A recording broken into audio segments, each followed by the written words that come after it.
नमस्कार दोस्तों, हमारी आज की कहानी। जिस गरीब ननद का भाभी ने किया तिरस्कार, उसी ननद ने कुछ ऐसा किया कि भाभी की अकल ठिकाने आ गई। कहानी का दूसरा भाग। इस कहानी के पहले भाग में हमने देखा कि आशा की गरीबी के कारण उसके मायके वाले उसके साथ किस प्रकार दोगला व्यवहार करते हैं। आशा ने शादी ब्याह के अवसर पर बात को तुल देना उचित न समझा। शादी धूमधाम से संपन्न हो जाती है। आशा को विदाई देने में भी भेदभाव साफ नजर आया था। छोटे दामाद को भारी अंगूठी दी गई, जबकि उसके पति को हल्की। छोटी ननद के लिए भारी भारी साड़ियाँ और सोने का हार व भारी भरकम उपहार दिए, जबकि आशा को सस्ती सस्ती साड़ियाँ और हल्की सी कान की बालियाँ देते हुए भाभी बोली, अरे आशा दीदी ने तो ऐसी साड़ियाँ सपने में भी नहीं देखी होगी। इनकी किस्मत खुल गई मायके में आकर।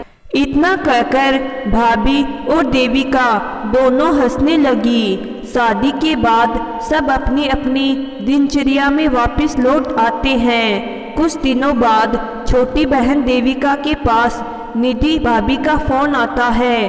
वो, देविका, तुम्हारे भैया का एक्सीडेंट हो गया है, खून और रुपयों की आवश्यकता है।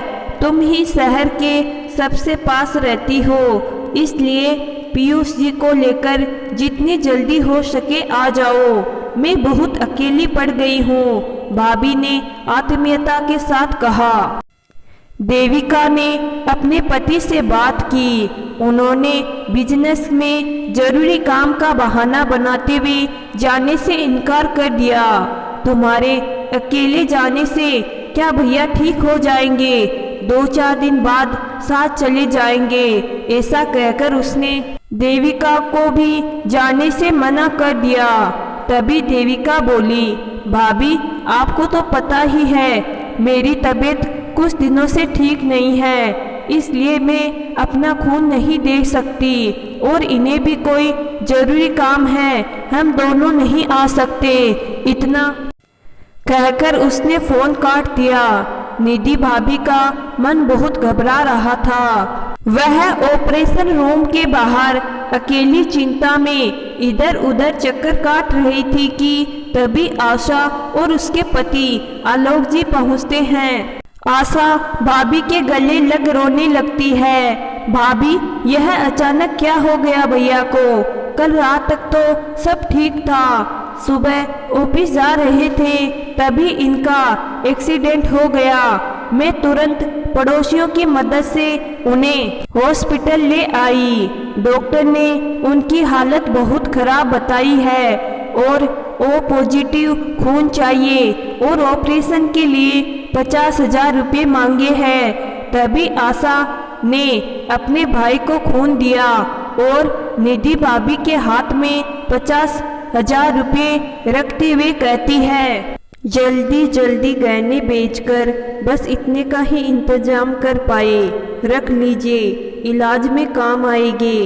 भाभी ने हाथ जोड़ते हुए कहा, आशा आप मुझसे उम्र में छोटी हो लेकिन बड़ा दिल रखती हो। मैंने हमेशा पैसों की चकाचौंध में सच्चे रिश्तों की अहमियत नहीं समझी। हमेशा आर्थिक स्थिति को देखकर तुम्हारे और देविका के बीच भेदभाव किया।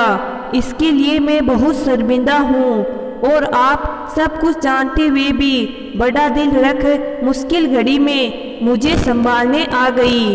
भाभी ने माफ़ी मांगते हुए कहा, भगवान की कृपा से रवि भैया भी ठीक हो जाते हैं। उन्हें भी अपनी गलती का एहसास होता है और वह भी शर्मिंदा होते हुए अपनी बहन से माफ़ी मांगते हैं। दोस्तों, लोग आजकल सामने वाले की आर्थिक स्थिति को देखकर व्यवहार करते हैं, जो गलत है। रिश्तों में भेदभाव ना करें।